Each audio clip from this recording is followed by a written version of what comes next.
Pierre Angroumed, Pierre de Pensée en français. C'est le nom de la première légende urbaine qu'on va voir aujourd'hui. Une légende de Noël, un antagoniste. Angroumed Peter est un monstre géant. Il a les cheveux longs, il est très poilu et a les ongles vraiment longs. Le pire, c'est qu'il torture et qu'il mange les enfants qui font peur aux animaux. Mais les gars, on est où là? Mais y a pas que ça, il fait du mal aux enfants qui refusent de manger. Ceux qui sucent leur pouce ou encore des choses encore plus banales quoi, c'est ça qui est vraiment flippant. Cette légende elle persiste parmi les siècles mais c'est vraiment assez bizarre. Parmi d'autres légendes allemandes et autrichiennes, on peut citer Blackman, Krampus et Ruckpersch. Ces légendes elles servent à inculquer des bonnes manières aux enfants à travers la terreur. Donc c'est vraiment assez glauque et assez bizarre comme façon d'enseigner, avec certaines traditions italiennes. Donc ça les relie par rapport à Noël. Et là, ce n'était que la première légende, il en reste encore 9.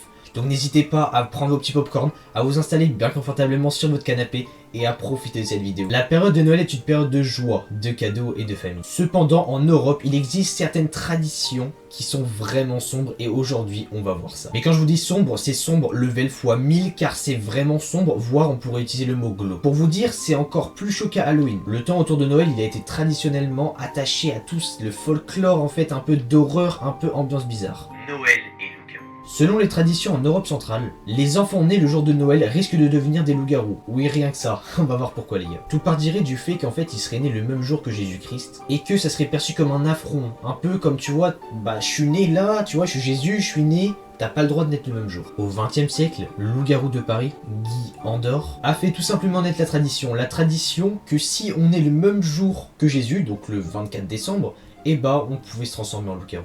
Et il a créé ça pour une raison vraiment troublante et vraiment choquante. Il a créé cette légende le jour de Noël suivant le viol de sa mère. What the fuck les gars, c'est quoi ça? Pourquoi je me lance dans des vidéos comme ça? Certains ils ont fait valoir à la croyance catholique, donc populaire, que les vestiges des loups-garous de la fête romaine de l'Hypercalia. Et Noël aussi, il faut savoir que c'est une fête en fait, une fête d'hiver qui est destinée à rendre hommage à la louve qui a élevé Rémus et Romulus. En gros, pour ceux qui ne le savent pas, Rémus et Romulus en fait c'est deux frères qui se sont fait élever par des loups et qui en fait auraient été les fondateurs de Rome, d'après la légende. Et pour vous dire comment la peur des loups-garous était si forte, en fait, le fait de prononcer le mot loup, en fait, ça terrorisait le village. Car bien évidemment, vous vous en doutez, c'est censé porter malheur. Mais c'est vraiment bizarre. Pourquoi un mot? Enfin, je comprends pas. Passons à la légende suivante, les sorcières de Noël. Pour le week-end d'aujourd'hui, Yule est le solstice d'hiver. Donc Yule, les gars, je vais vous dire ce que c'est. Donc là, je viens de regarder, les gars, vous aurez à l'écran du coup. Mais en fait, c'est pour célébrer le sabbat du solstice d'hiver. Donc en fait, le solstice d'hiver, la nuit la plus longue de l'année. Donc c'est tout simplement ça. Ça fait partie des vacances les plus sacrées. Les célébrations païennes sont généralement célébrées par les peuples germaniques. Mais il y a aussi les peuples celtes qui fêtent ces traditions. Mais le truc, c'est que ça va venir. Là, le truc est vraiment fou, il va venir, les gars. Des nombreux week-ends et autres pensent que la période de Noël, en fait, c'est un moment propice pour lancer des sorts. Il n'y a pas un truc qui cloche, c'est vraiment bizarre. Et à cause des croyances catholiques populaires, en fait, ça se démocratise beaucoup. Le fait qu'il y aurait des sorcières, tout ce truc-là, ça serait principalement entre les 12 jours de Noël à l'Épiphanie. Mais bon, celle-là, elle est assez bizarre quand même. Bref, passons à la prochaine. Également connue sous le nom de Hol et Fro Holda. Holda est une déesse germanique qui se retrouve dans le folklore de la Scandinavie, de l'Allemagne du Nord et des régions alpines de Bavière, mais aussi d'Autriche, de Suisse et de Tipol du Sud. Donc oui, ça fait beaucoup, donc c'est assez répandu. Selon la légende, Holda passe la nuit entre Noël et l'Épiphanie sur un chariot ou sur un cheval. Elle serait là en tant que chef d'un groupe de chasseurs de fantômes. On pense que sa coterie spirituelle est l'âme des nourrissons qui ne sont pas baptisés et de ceux qui ne sont pas encore prêts à rentrer au ciel. Et que cette histoire pourrait avoir un lien avec la déesse grecque Diana. Une autre idée commune est que Holda est liée au méchant Hériodas, qui est, si je me trompe pas, une princesse juive et c'est la fille d'Hérode. Bref. Passons à la prochaine histoire. Grâce à internet, aux dessins animés et aux films d'horreur, la figure du Krampus a suscité un regain d'intérêt pour tout le monde. Donc en fait, il est considéré comme une aide démoniaque de Saint-Nicolas. Le Krampus serait originaire des régions germanophones des Alpes. Je sais pas si vous avez remarqué, mais à chaque fois ça se passe vers l'Allemagne, dans ces régions-là, tu vois, un peu à l'est. Le problème, c'est qu'il y a plein d'interprétations du Krampus. Donc les gars, on va en voir quelques-unes. Dans le Tipol oriental, dans la région italienne du Tipol du Sud, les monstres de Klobov sont des créatures laides et poilues. À la veille que Saint-Nicolas, donc Saint-Nicolas c'est le mec sympa qui est censé amener des chocolats aux enfants, enfin des chocolats ou des bonbons. Une fois réveillés, les Clobeuf suivent Saint-Nicolas pour aller retrouver les bons et les moins bons, voire mauvais petits garçons et filles. Sauf que t'imagines que si t'es pas sympa, si t'es pas bon, si t'es considéré comme mauvais, bah il pouvait t'arriver des bricoles. Dans certains endroits, comme à Thurn en Autriche, les habitants et les articles de Clobeuf se livrent à des violents combats. Car oui, en fait, ils veulent continuer à perpétuer la tradition, sauf que frère, ça fait trop peur aux enfants et c'est vraiment bizarre. Et du coup, c'est pour ça qu'ils se livrent une guerre pour savoir si cette tradition a continué d'exister. La femme Perchta. La veille de la nuit de noces est connue comme le jour du Perchta. Encore une autre créature terrifiante des Alpes. Donc les gars, vers Noël, n'allez pas en Alpes, les gars, aux Alpes, c'est vraiment un conseil. Frau Perchta est dépeinte comme une vieille dame affreuse. Plus précisément, on pense que sauf si on a un régime alimentaire spécifique, Perchta va voler dans notre maison, dans notre frigo, et surtout nous ouvrir l'estomac pour voir s'il y a à manger dedans. Créature des montagnes enneigées de l'Autriche, du sud de l'Allemagne et de la Suisse. Frau Perchta porte de nombreuses caractéristiques des anciennes divinités de la forêt. En fait, des fois elle est perçue comme une déesse et des fois comme une sorcière, ça dépend des différentes traditions. Et à part que tu veux être attrapé par Perchta, il est recommandé de laisser du lait ou du porridge pour la consommation humaine pour qu'elle mange et pour qu'elle t'ouvre pas l'estomac. Et truc très intéressant les gars, c'est de cette origine des trucs américains un peu que bah en fait est née la tradition de donner du lait et des biscuits pour le Père Noël de maintenant. Celle-là était vraiment très glauque, mais du coup vous pourrez flex auprès de vos amis, vous pourrez dire bah voilà, tu connais Perchta et tout, c'est là qu'est venu le Père Noël.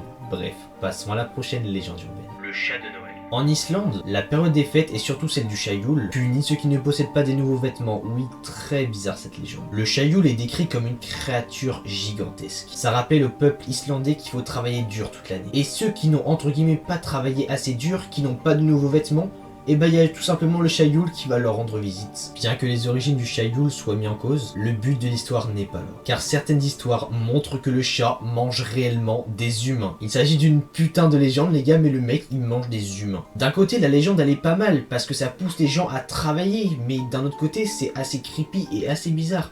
N'hésitez pas à me dire les gars si vous connaissez cette légende et toutes les autres dans les commentaires. Oui, je pense certainement que vous connaissez ce mec avec cette grosse barbe et tout, mais est-ce que vous connaissez réellement l'objectif et est-ce que vous connaissez réellement ce personnage emblématique? La figure de Saint-Nicolas est souvent associée aux idées les plus sombres de la période de Noël, principalement célébrée dans les régions du Pas-de-Calais, de l'Alsace et de la Lorraine, car ils sont à côté de l'Allemagne et comme j'ai dit tout à l'heure, souvent ça se passe en Allemagne ou dans les alentours. La fête du Saint-Nicolas a lieu le 6 décembre. L'une des histoires les plus populaires et les plus macabres sur le Saint-Nicolas raconte la façon dont il a trouvé trois enfants qui étaient dans la maison du Père Fouettard. Le Père Fouettard était un boucher méchant, qui a volé 3 enfants affamés pour les manger, et si vous êtes intéressé par le sujet, il y a plein d'histoires, plein de vidéos en ligne, vous pouvez vous renseigner sur le sujet. Dans certaines histoires, le Père Fouettard, il arrive à consommer les garçons, et dans d'autres, c'est plus joyeux, le Père Saint-Nicolas, il a réussi à sauver les enfants in extremis. Et une fois que les garçons ils sont retournés dans leur famille, Saint-Nicolas il transforme le Père Fouettard en un assistant. Le Père Fouettard, il est censé dans les croyances être méchant, donc ce qui fait qu'il passe pour les enfants méchants.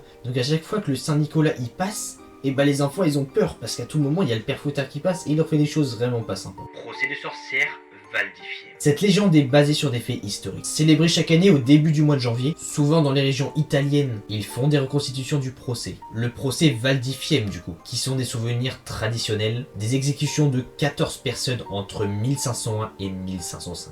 Les procès ont commencé lorsqu'un homme du nom de Giovanni del Piate a prétendu avoir rencontré la déesse Diana. Donc vous vous rappelez, elle on l'a vu aussi tout à l'heure, tu vois, donc tout c'est un peu lié. Il l'aurait vu dans les Vénusberg, le domicile légendaire de la déesse Vénus dans les Alpes. Pour éviter sa propre exécution, Del Piate il a nommé plusieurs autres sorcières qui vivaient dans les montagnes. Il a dit qu'il les a vues aller dans les montagnes la nuit tombée. Car à cette époque, vous étiez une sorcière, c'était très mal considéré et on pouvait vous tuer pour ça. Une femme nommée Margherita Terezzo a été nommée à la tête d'un coven et à la tête supposée d'un culte voué. Mais aussi avec la communication des esprits malveillants, bref, en fait, il pensait qu'il parlait avec des esprits, qu'elle était à la tête de plein d'organisations bizarres. Aujourd'hui, dans la ville de Cavalese, dans le Tipol italien, il y a des procès de sorcellerie qui visent encore à empêcher les sorcières locales de contrôler le climat et surtout à éviter qu'elles maudissent leurs voisins. Par des spectacles et par des incendies, les sorcières sont pendues en effigie. Oui, c'est vraiment pas cool. Sur la place, comme ça, devant tout le monde, c'est vraiment pas fou. La Befana. La Befana a été appelée la sorcière de Noël dans toute l'Italie. Le 6 janvier ou l'épiphanie, la gentille Befana offre des cadeaux aux garçons et aux filles qui sont bien élevés. Pour les mauvais enfants, on dit que la Befana, elle descend de la cheminée du chat. Et il n'est pas rare que les habitants italiens préviennent leurs enfants,